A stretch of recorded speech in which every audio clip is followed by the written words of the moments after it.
Hello students, I am Kiran Shinde, Assistant Professor IISMR MCA. Welcome you all to the refresher course on service-oriented architecture. Why we want to move to a new architectural style? If we understand that service-oriented architecture or SOA is going to give us something new which is not addressed by the current technology, then it will be quite an interesting beginning to learn this particular subject. So let's start with the refresher course on service-oriented architecture.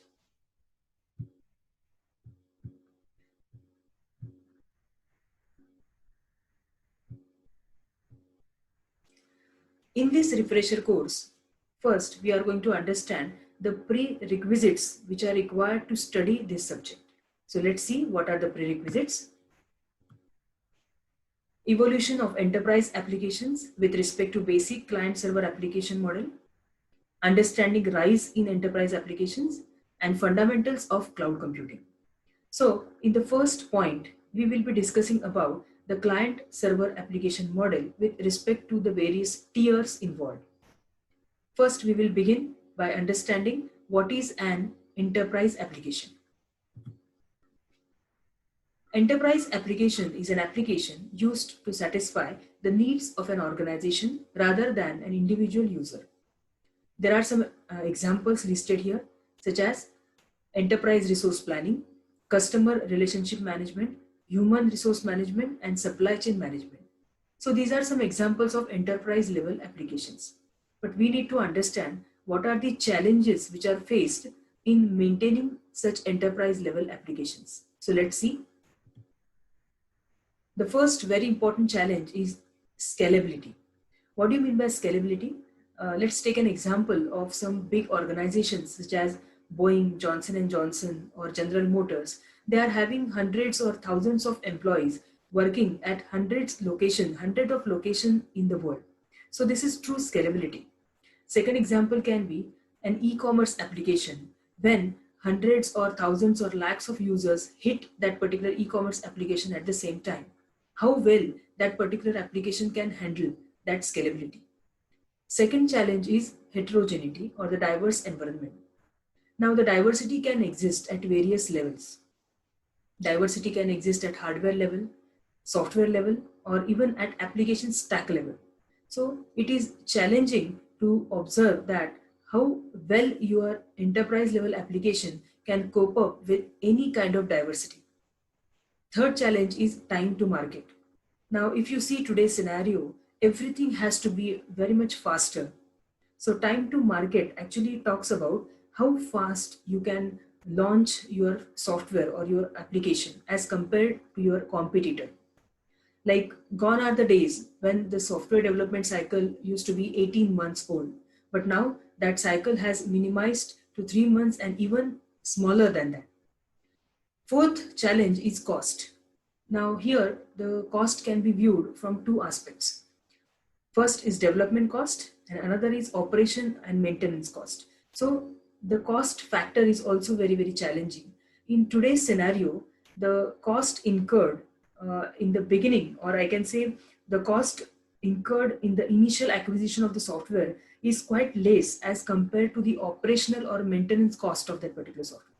So these are the four challenges which are majorly faced in maintaining the enterprise level applications. Now, we have to understand that the evolution of enterprise applications have actually happened across two axes. First, how flexibly you want to make changes in the application, and second, where are the system services coming from? Very, very importantly, the system services, how your application is able to handle with. There are some examples I have listed here, such as security, connection pooling, and concurrency management. Okay, we will be discussing about these system services in the later part, but these are the two axes of evolution as far as the enterprise applications are concerned. First of all, let us try to understand the client-server application model. Server is a program that provides services and manages resources on the behalf of other programs. Now, in this particular model, we are going to discuss three different types: single tier, 2-tier, 3-tier, and after 3-tier, we will be discussing about N-tier architecture. This is a typical client server scenario. You can see a LAN or a local area network and a wide area network connecting various clients and server through network. Here we are going to start understanding the single tier architecture, its advantages and disadvantages. So let's begin. The diagram is showing that here in single tier architecture, all the layers or all the tiers are combined in a centralized manner on a single system. That is presentation logic, business logic, database logic, DBMS, everything is in combined form, which is residing on to a single centralized system. We can imagine this scenario, or rather we can take an example of mainframe computers. Okay, mainframe computers were the systems, they were actually evolved in the aim of handling bulk amount of data processing. So in those days, this single tier architecture was existing. What are the advantages of single tier architecture? Now, as I mentioned, there is only single system. So the deployment was not that difficult because the software used to be deployed on the single centralized system. And second advantage was I was not actually worrying about the data consistency part in those days, because in case of data consistency, if there is change happening at one location or on one set of data, the same change should be getting replicated at the other side. So that was not the worry in case of single tier architecture. But then what was the disadvantage? The disadvantage was making a change. Making a change was really a very, I can say, critical and expensive task, because it was required for the developer to entirely understand the code, and learning curve was quite high in those days. So this was the disadvantage in single tier architecture. 2-tier architecture. Now here a kind of separation happened as compared to single tier. You can see that the presentation logic and the business logic along with the database access logic is residing on a single system, and the actual database is residing on some other system which can be termed as a server. So such clients having presentation logic, business logic and access logic, such clients were called as fat clients or thick clients. So in this particular architecture, you can see a kind of separation was proposed. Of course, again, there were some advantages and disadvantages again associated with this architecture also. In this architecture, the advantage was it gave us ability to move from database vendor product to vendor product. So this kind of flexibility we achieved through this 2-tier architecture. Then disadvantage was the UI and business logic was tightly coupled with each other. Now here you can see that the UI, that is the presentation logic, and the business logic, they are residing onto the same system. So there was tight coupling happening between these two entities. So that was the disadvantage. Second disadvantage in 2-tier architecture was deployment was a nightmare. Why? Because we have hundreds of thick clients onto which the software need to be deployed. So of course it was very, very critical task. Third disadvantage of 2-tier architecture was scalability. Now every one of the thick client actually was requiring independent database connection. And as you know that database engine can handle a limited number of connections at the same time. In those days I'm talking about. And so scalability was also a major issue. Of course, in today's date, we can have database clusters. We can also have parallel database in place. But I'm talking about the days when this particular architecture was in its preliminary phase. Talking about 3-tier architecture. Now, if you see in this particular architecture, the all the layers are separated out. Thin clients were evolved with the this particular architecture. Then you can see application server having business logic separately installed, and then you can see data servers or database servers separately. So this was the scenario where all the 3 tiers were separately designed, or all the 3 tiers were separately residing on different machines, different systems. Of course, there were some advantages and some disadvantages with this particular architecture also.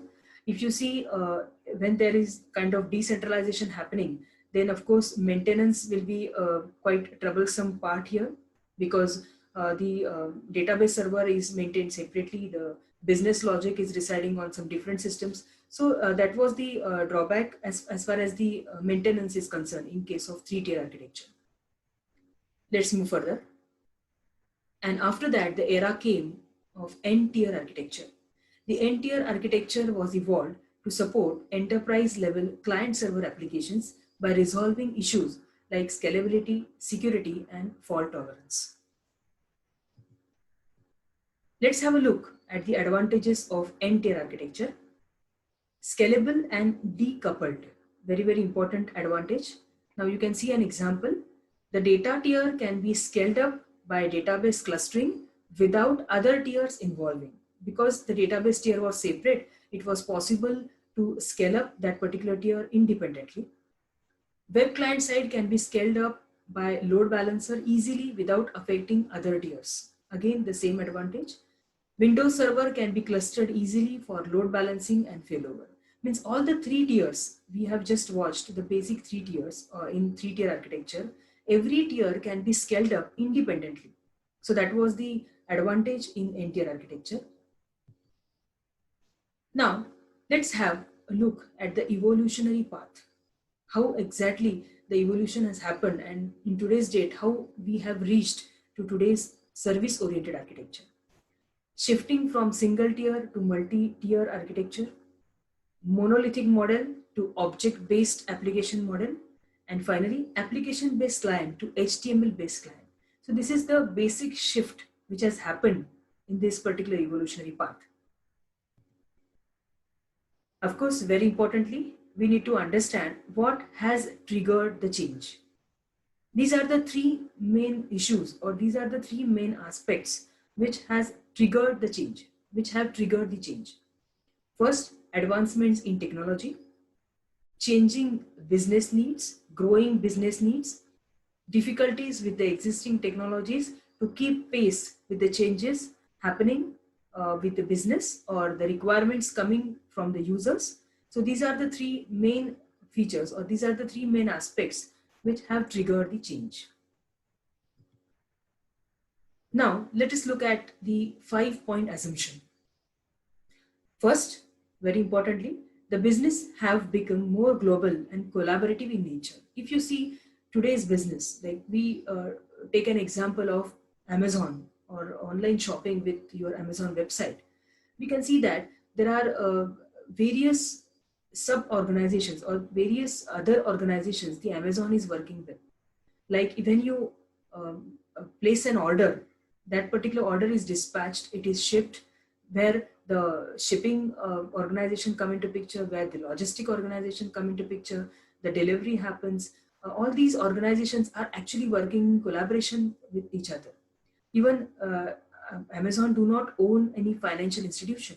Okay, for that also Amazon relies on some financial institutions such as MasterCard, Visa. These are some institutions which are already providing the credit card facilities, right? So today's businesses have become collaborative in nature.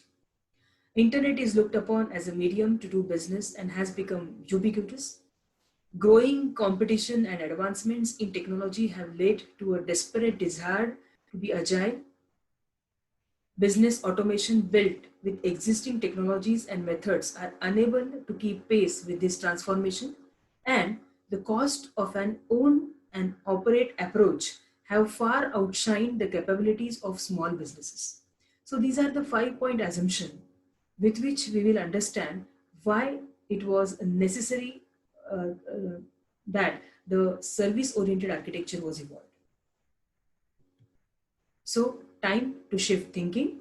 You can see the 2 arrows with which you will understand. Like typically we started with distributed computing architecture, which was function oriented, built to last, prolonged development cycles, tightly coupled and known implementation. Whereas in today's date, we are actually looking further for the coordination oriented approach, built to change, incrementally built and deployed, loosely coupled, and with high level of abstraction. So this is the shift which is happening in thinking as well as in actual, I can say, the architectural styles. So students, here we have come to the end of our refresher course on service-oriented architecture. Thank you for watching, and please keep watching for the next videos.